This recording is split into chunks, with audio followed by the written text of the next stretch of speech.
এরকম একটি chicken flower bread আপনারা খুব সহজে ঘরে তৈরি করে নিতে পারবেন।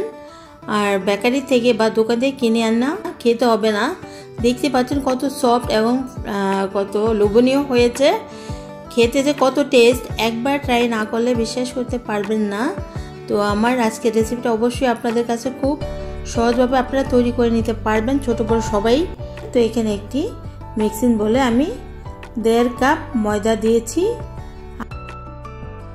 1.5 চা চামচ ইনস্ট্যান্ট ইস্ট, 1 টেবিল চামচ চিনি দিয়ে ময়দার সাথে মিশিয়ে নিচ্ছি। চিনি আর ইস্ট এভাবে করে মিশিয়ে নেওয়া হয়ে গিয়েছে। তো এই পর্যায়ে আমি 1 কাপ হালকা কুসুম গরম দুধ দিয়েছি। পুরো দুধটুকু ঢালিনি, অল্প অল্প করে দিয়ে ডোটা তৈরি করে নিচ্ছি। একসাথে দিতে যাবেন না, তাহলে বেশি স্টিকি হয়ে যাবে। তো এই পর্যায়ে আমি দিয়ে দিচ্ছি স্বাদ মতো লবণ, দিয়ে দিচ্ছি রেগুলার রান্নার তেল 2 টেবিল চামচের মতো। আপনারা চাইলে বাটার দিয়েও করে নিতে পারেন এই কাজটি।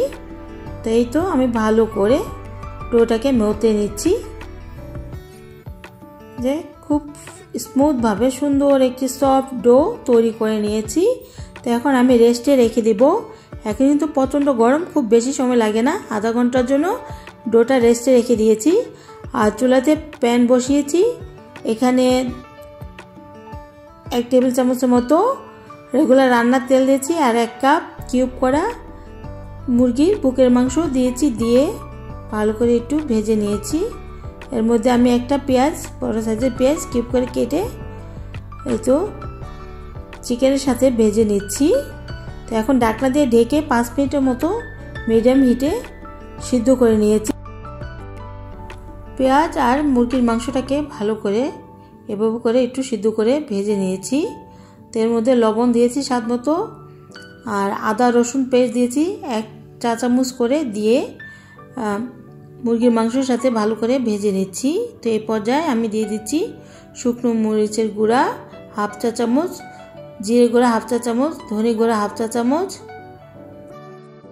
গরম মশলা 1/2 চা চামচ, লবণ স্বাদ মতো দিয়ে এই তো এই পর্যায়ে আমি দিয়ে দিচ্ছি ক্যাপসিকাম কিউব করে কেটে রেখেছিলাম একটা, আর টমেটো, লাল টমেটো একটা কিউব করে কেটে নিয়ে এই তো এভাবে করে একটু ভেজে নিচ্ছি। এর উপরে দিয়ে দিচ্ছি সয়া সস 1 চা চামচ আর 1 টেবিল চামচ দিয়েছি টমেটো সস, দিয়ে আমি নেড়ে চেড়ে এই পর্যায়ে দিয়ে দিয়েছি 1/2 চা চামচের চেয়েও কম গোলমরিচের একটু গুঁড়া,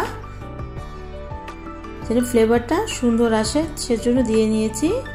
তো পুরটা কিন্তু রেডি হয়ে গিয়েছে। তো আমি যাই আধা ঘন্টার জন্য রেস্টে রেখেছিলাম ডোটা, তো দেখুন ফুলে ডাবল হয়ে গিয়েছে। তো এখন আমি গ্যাসগুলো বের করে নিচ্ছি। এভাবে করে গ্যাসগুলো বের করে এখন আমি বল শেপ দিয়ে নিচ্ছি। তো বল শেপ দেওয়া হয়ে গিয়েছে। তো এখন আমি একটি রুটি শেপ দিয়ে নিচ্ছি, বেলুন দিয়ে 4-5 দিয়ে গোল করে রুটি বানিয়ে নিচ্ছি। সব পাশ দিয়ে যেন সমানভাবে থাকে সে চেষ্টা করবেন। এই তো রুটিটা বানানো হয়ে গিয়েছে।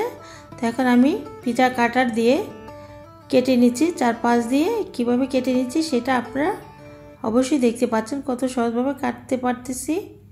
কীভাবে কাটতে হবে আপনারা যে কোনো কিছু দিয়ে এভাবে কেটে নিলেই হবে। এই তো এভাবে করে এক মাথায় এনে এভাবে করে সিল করে দিবেন। আমি কিন্তু দেখিয়ে দিচ্ছি কিভাবে করে কাজটা করতে হবে। তো আমার আজকের রেসিপিটা যদি ভালো লাগে, লাইক, কমেন্টস অ্যান্ড শেয়ার বেশি বেশি করে করুন।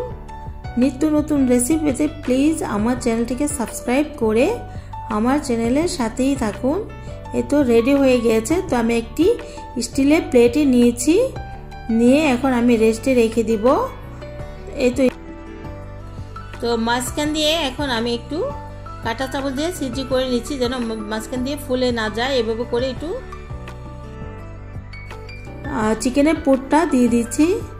এভাবে করে চিকেনের পুরটা দিয়ে এখন আমি রেস্টে রেখে দেব 10 থেকে 15 মিনিটের জন্য। এই তো 10 মিনিট পর আসলাম। তো এই তো দেখতে পাচ্ছেন কীরকমভাবে ফুলে ডাবল হয়ে গিয়েছে, একদম ফ্লাওয়ারের মতো। ফ্লাওয়ার পুরাই কিন্তু একটি সুন্দর একটি ফ্লাওয়ার হয়ে গিয়েছে। তো আমি চারপাশে ডিম ব্রাশ করে দিচ্ছি। এভাবে করে আমি ডিমের সাদা অংশ সহই কিন্তু ডিমটা আজকে ডিম কুসুম ব্রাশ করে নিয়েছি। তো চুলাতে 5 মিনিট আগে প্রিহিট করার জন্য এসিডার হাঁড়িটি বসিয়েছি। এখন আমি এর মধ্যে দিয়ে দিচ্ছি লেখালেখি কাগজ দিয়ে দিচ্ছি। এখন আমি এর উপরে স্ট্যান্ড, শুধু সরাসরি আবার কাগজের উপরে বসাইতে যাবেন না, তাহলে কিন্তু পুড়ে যাবে, স্ট্যান্ড দিতে হবে অবশ্যই। তো স্ট্যান্ডের উপরে আমি প্লেটটি বসিয়ে দিলাম। এখন ঢাকনা দিয়ে চারপাশ দিয়ে অবশ্যই খেয়াল করতে হবে ভিতর থেকে যেন হাঁড়ির তাপ না বেরোতে পারে, সেটা লক্ষ্য রাখতে হবে। তো ঢাকনা দেওয়ার পর ভিতর থেকে তাপ বের হয়ে যায় তাহলে কিন্তু ব্রেড হবে না। এই তো চুলার তাপমাত্রা কিন্তু দেখিয়ে দিয়েছি, মিডিয়াম টু লো ফ্লেমে রেখে 20 মিনিটে আমি বেক করে নিয়েছি। এই তো দেখতেই পাচ্ছেন কত সুন্দর মাশাআল্লাহ, একদম পারফেক্টলি একটি flower bread, chicken flower bread হয়ে গিয়েছে। তো এখন আমি পরিবেশন করে কেটেও দেখিয়ে দিচ্ছি কিরকম ভিতর থেকে কুক হয়েছে। আশা করি ছোট বড় সবাই খুব মজা করে খেয়ে নেবে, আর এই একবার খেলে আপনারা বারবার খেতে ইচ্ছা করবে এই সুস্বাদু এই চিকেন ব্রেডটি। আর খুব অল্প সময়, খুব বেশি সময় কিন্তু লাগেনি এই ব্রেডটি তৈরি করতে। আমার আজকের রেসিপিটি এখানেই শেষ করব। আজকের মতো আল্লাহ হাফেজ।